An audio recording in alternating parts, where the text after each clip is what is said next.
Unraveling the ancient threads of biblical tales reveals a startling truth hidden beneath layers of dogma.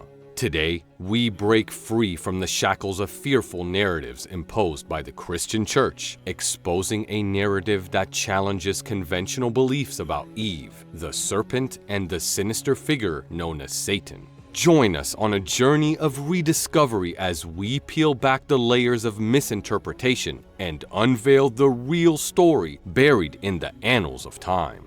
Unmasking the serpent's tail.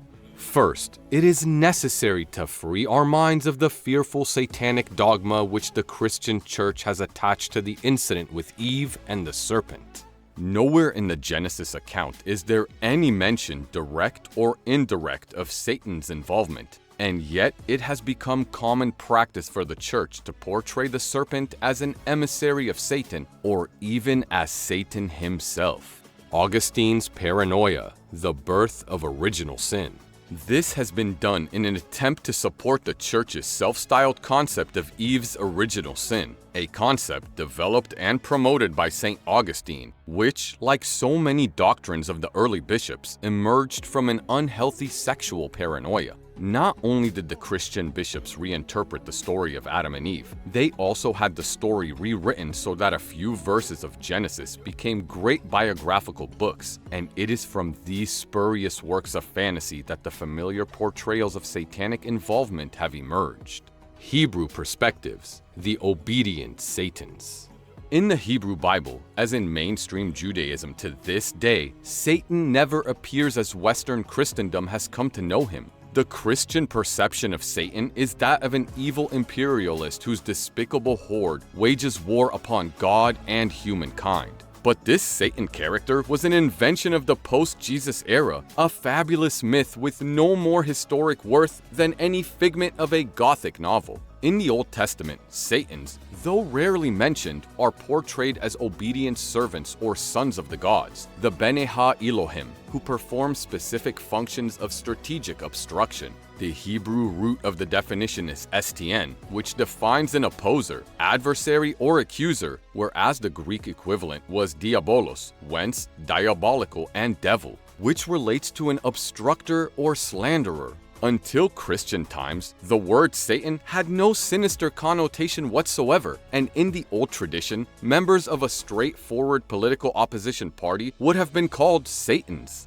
In the book of 1 Samuel, David is himself referred to as a Satan, adversary of the Philistines. Whenever a Bene Ha-Elohim, Satan, appears in the Old Testament, he is seen as a member of the heavenly court, a member who carries out God's more aggressive dictates. In the book of Job, for example, a Satan is sent twice by God to tease and frustrate Job, but with the express instruction that he should not seriously harm the man, an instruction which is duly obeyed. In the book of Numbers, when Balaam decided to take his ass where God had warned him not to go, God's anger was kindled, and the angel of the Lord stood in the way for an adversary, a Satan, lo Satanlo, against him. In this instance, although performing an obstinate role of physical obstruction, the Satan was acting for Balaam's own benefit at God's command. By the time of the Old Testament's penultimate book of Zechariah, the appointed Satan, chief magistrate,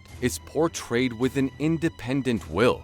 For here we see him in conflict with God in a social matter. In this instance, the Jews returning from Babylonian exile were attempting to regain their family stations in Jerusalem, but they arrived to find a high priest and a governing establishment already in place. God sided with the residential Israelites in the dispute, but the Satan took the side of the disaffected Jews. Nonetheless, despite the political standoff, there is still no indication of anything remotely dark in the character of the Satan.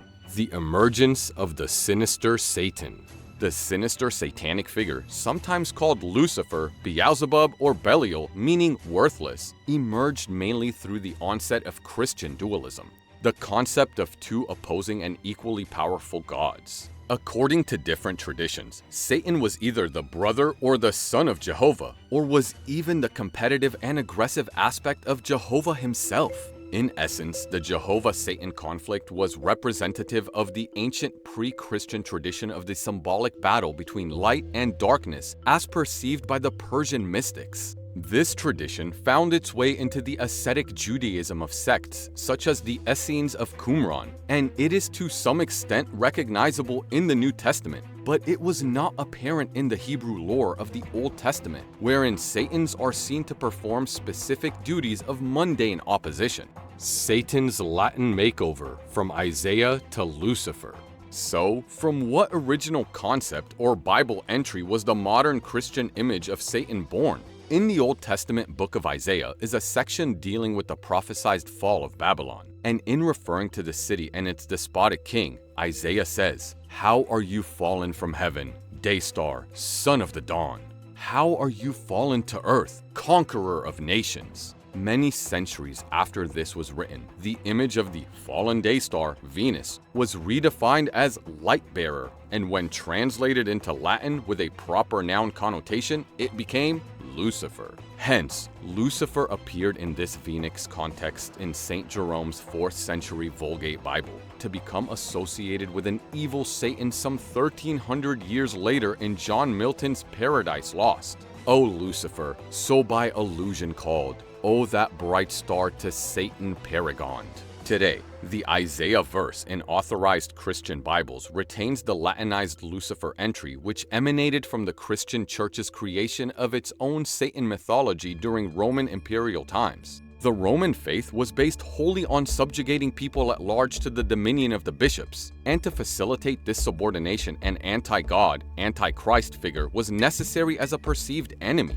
This enemy was said to be Satan, the evil one who would claim the souls of any who did not offer absolute obedience to the church. Belief necessary for success. For this scheme of threat and trepidation to succeed, it was imperative for people to believe that the diabolical Satan had existed from the beginning of time, and there was no earlier story with which he could be associated than that of Adam and Eve. The only problem was that Genesis made no mention whatsoever of Satan, but there was, of course, the inherent account of Eve and the wise serpent. The serpent lord was Enki, but in parts of Chaldea he had been called Shaitan, and so it was determined that the story could be rewritten to suit the desired purpose.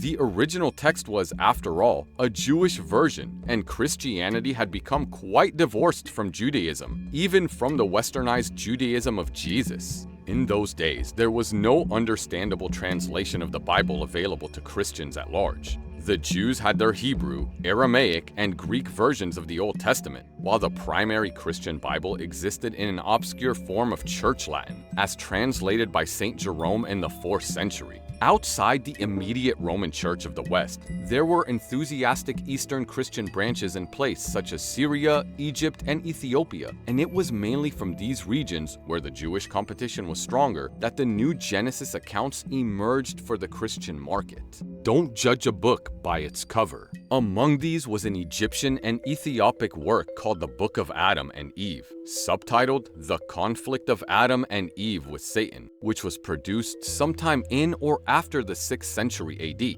This lengthy book not only features Satan as a central character, but even goes so far as to say that the cross of Jesus was erected on the very spot where Adam was buried. A Syriac work entitled The Book of the Cave of Treasures, Marath Gaze, is a compendium of earthly history from the creation of the world to the crucifixion of Jesus. It appears to have been compiled in the 4th century AD, but the oldest extant edition comes from the late 6th century.